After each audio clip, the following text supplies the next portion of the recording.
नमस्कार, मैं अरुण कुमार पांडे। आप सुन रहे हैं अरुण पांडे की बात। बिहार विधान परिषद की 10 सीटों के लिए चुनाव हो रहा है। उसमें एक सीट के लिए तो उपचुनाव हो रहा है, जो पूर्व मुख्यमंत्री नीतीश कुमार के इस्तीफे से सीट खाली हुई है। तो उसमें जिस पार्टी का बहुमत होता है, सरकार होती है, स्वाभाविक परिषद के इस तरह के चुनाव में उसकी जीत सुनिश्चित होती है।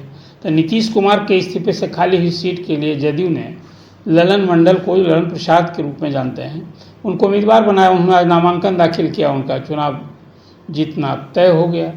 और 9 सीट के द्विवार्षिक चुनाव हो रहा है। ये सभी 10 सीटों के लिए 18 जून को चुनाव होने हैं। आज नामांकन की अंतिम तिथि थी। आज ही सभी दलों ने जिनको उम्मीदवार बनाया था, सब ने आज नामांकन पत्र दाखिल कर दिया। स्वाभाविक है 9 सीट के लिए चुनाव और 9 ही उम्मीदवार, तब वोटिंग होगी नहीं। नामांकन पत्रों की जांच की औपचारिकता पूरी होगी और नामांकन वापस की अंतिम तिथि को ये सभी निर्वाचित घोषित कर दिए जाएंगे, निर्विरोध निर्वाचित हो जाएंगे। वोटिंग की नौबत नहीं आई, मतलब 18 जून तक अब इस चुनाव को लेकर इंतजार करने की ज़रूरत नहीं होगी। ये सभी सीट जिनके लिए चुनाव हुए, ये सब 28 जून को उनका कार्यकाल समाप्त होने जा रहा है। उसी के लिए चुनाव आयोग ने ये डेट तय किया था। तो आज नामांकन के अंतिम दिन जितनी सीट उनके उम्मीदवार के नामांकन दाखिल होने से अब ये सुनिश्चित हो गया कि ये सब निर्विरोध जीते जाएंगे। आप पहले जान लें कि इस चुनाव में सबसे बड़ा झटका राष्ट्रीय लोक मोर्चा के अध्यक्ष जो सांसद हैं, उनके बेटे मंत्री हैं, पंचायती राज मंत्री हैं, दीपक प्रकाश, उन्हें लगा है। उनकी सियासी संकट में फंस गए, उनकी कुर्सी गंवानी जा पड़ेगी, इसलिए कि वो न विधानसभा के सदस्य हैं न विधान परिषद के सदस्य हैं।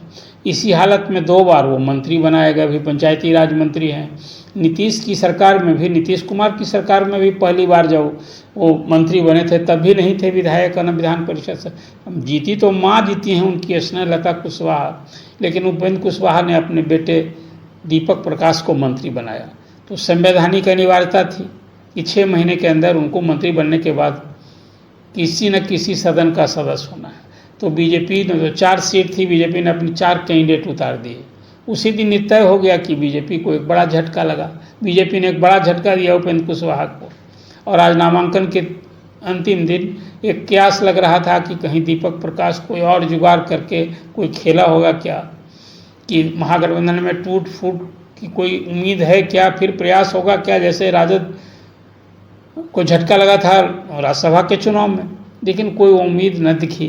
एक ही तो वोट बचते थे एनडीए के, 8 सदस्य थे और एक सदस्य के लिए, एक कैंडिडेट के लिए 25 वोट की दरकार थी। तो 4 राजद के और 4 जदयू के, नहीं 4 बीजेपी के और 3 जदयू के, उनके चुने जाने का मार्ग प्रशस्त हुआ। एक सीट के लिए लोजपा आर मतलब चिराग की पार्टी ने अशरफ अंसारी को कैंडिडेट बनाया। तो 8 कैंडिडेट जब एनडीए के हो गए तो स्वाभाविक है कि 8 के 8 हो गए। और उधर राजद ने फिर से सुनील कुमार सिंह को कैंडिडेट बनाया, जो अभी मेंबर थे, तो उनका भी चुना जाना तय हो गया। अब आज जो 7 सीट में जदयू की ओर से निशांत कुमार जो स्वास्थ्य मंत्री हैं, वो भी किसी हाउस के मेंबर नहीं है, जैसे दीपक प्रकाश नहीं थे, तब उनकी में तो मंत्री की कुर्सी सही सलामत बच जाएगी, इसलिए वो परिषद के लिए चुने जाएंगे। नीतीश कुमार के बेटे हैं, जो इस चुनाव में नीतीश कुमार ने अपनी राजनीतिक विरासत संभालने के लिए अपने बेटे को राजनीति में लाया है। हालांकि वो तो राजनीति में परिवारवाद के बड़ा मुखर विरोधी हुआ करते थे, लेकिन काल परिस्थिति ने इस तरह से बाध्य किया उनको कि एक और जहाँ मुख्यमंत्री का पद त्याग किया, सत्ता परिवर्तन हुआ, अपने खुद राज्यसभा में चले गए हैं, आप सभी जानते हैं। और अब निशांत को राजनीति में लाया गया है। तो निशांत ने आज परिषद में नामांकन पत्र दाखिल किया। इसके बाद जदयू की ओर से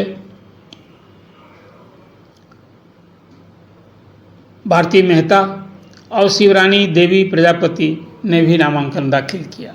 तो सभी का ये निर्विरोध निर्वाचन तय। उसी तरह से बीजेपी की ओर से फिल्म स्टार पवन सिंह, संजय मयूख, अनिल कुमार ठाकुर और शीला पंडित ने भी नामांकन दाखिल किया। तो उनका भी निर्वाचन तय हो गया था। 9 सीट के लिए 9 उम्मीदवार है। लेकिन इस चुनाव में झटका लगा किसे? झटका लगा जदयू को। और आज ही उसका एक प्रतिफल भी देखने को मिला कि आज ही दीपक प्रकाश ने अपने फेसबुक पर मंत्री का वो परिचय हटा दिया और आज उसमें लिख दिया पॉलिटिशियन। तो ये कि बड़ा झटका है। मुझे लगता है कि देर सवेर ऐसे वो 4 महीना भी मंत्री पद पर बने रह सकते हैं, लेकिन अब वो मंत्री किस नैतिकता से रहेंगे? जिस एनडीए ने उनको टिकट नहीं दिया, हाउस में लाने के लिए कुछ व्यवस्था नहीं की, तो मंत्री थोड़े रह सकते हैं। तो स्वाभाविक है कि वो मंत्री नहीं रहेंगे तो उनको इस्तीफा देना होगा। इस चुनाव में एक बड़ी बात देखने को मिलेगी कि परिषद में भी लोजपा आर का एक सदस्य के नाते उसका खाता खुल जाएगा।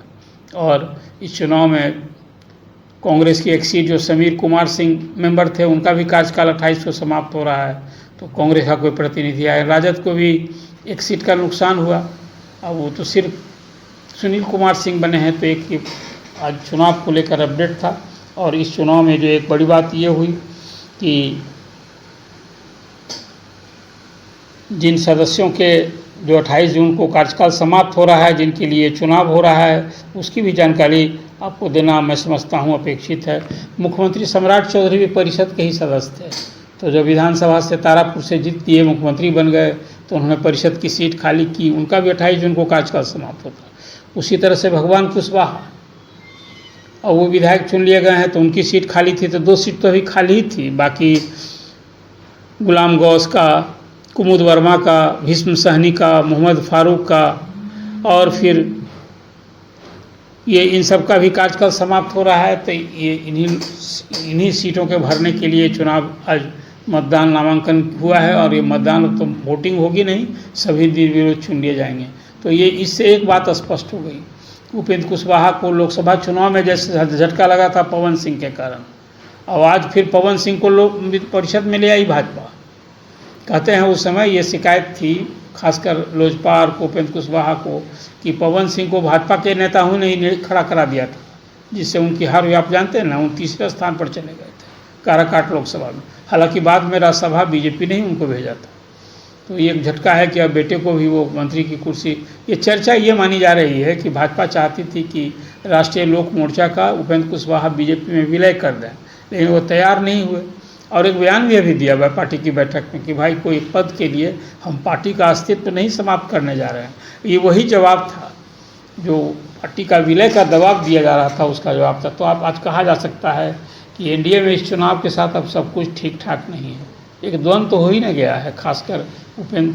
और देखिए अब कुशवाहा की राजनीति करते हैं, उपेंद्र कुशवाहा का परिचय तो यही है। लेकिन अब बीजेपी में जब सम्राट चौधरी को मुख्यमंत्री बना दिया, तो अब तो सबसे बड़ा चेहरा कुशवाहा के अब वही हो गए हैं। इसलिए मुझे लगता है कि अब उनकी अहमियत भी उस हिसाब से एनडीए में उपेंद्र कुशवाहा की नहीं रहे। लेकिन उपेंद्र कुशवाहा की राजनीति करने वाले हैं, एक प्रमुख चेहरा माने जाते हैं, नेता हैं कुशवाहा समाज के। लेकिन आज तो निश्चित रूप से विधान परिषद के चुनाव में बेटे को लेकर ये बड़ा झटका लगा है। उसी तरह से जैसे लोकसभा के चुनाव में पवन सिंह को चुनावी जंग में, हालांकि बागी बन के लड़े थे पवन सिंह, लेकिन इमीडिएट हार न सिर्फ उनकी हुई थी, आरके सिंह उस समय केंद्र में मंत्री थे आरा से, वही हार गए थे। बसपा को वहाँ बक्सर की सीट भी गंवानी पड़ी थी बीजेपी को, वहाँ भी वो जीत अश्विनी चौबे को काट करके मिथिलेश तिवारी को दिया गया था, जो अभी शिक्षा मंत्री हैं, तो वो भी हार गए थे, वहाँ राजद जीत गया था। तो पवन सिंह का माना जाता है कि न सिर्फ अभी शाहाबाद में बल्कि यूपी में चुनाव न होने वाला है अगले साल। तो मुझे लगता है कि अब पवन सिंह का वहाँ भी बीजेपी निश्चित रूप से इस्तेमाल करेगी उनके चेहरे को। अब शत्रुघ्न सिन्हा नहीं है इस पार्टी में, तो कोई तो चाहिए ना था हिंदी बेल्ट में। तो कुल मिलाकर परिषद चुनाव का ये जो अपडेट था, आज नामांकन के अंतिम दिन 9 सीट 9 उम्मीदवार आपको मैंने अवगत कराया। आपको ये चर्चा कैसी लगी? आप अपना कमेंट कीजिए, अरुण के पांडे की बात सब्सक्राइब कीजिए और अपने लोगों के बीच अधिकाधिक शेयर कीजिए। धन्यवाद। अगर आपको ये खबर अच्छी लगी तो चैनल को सब्सक्राइब करना नहीं भूलें और बेल आइकन जरूर दबाएं।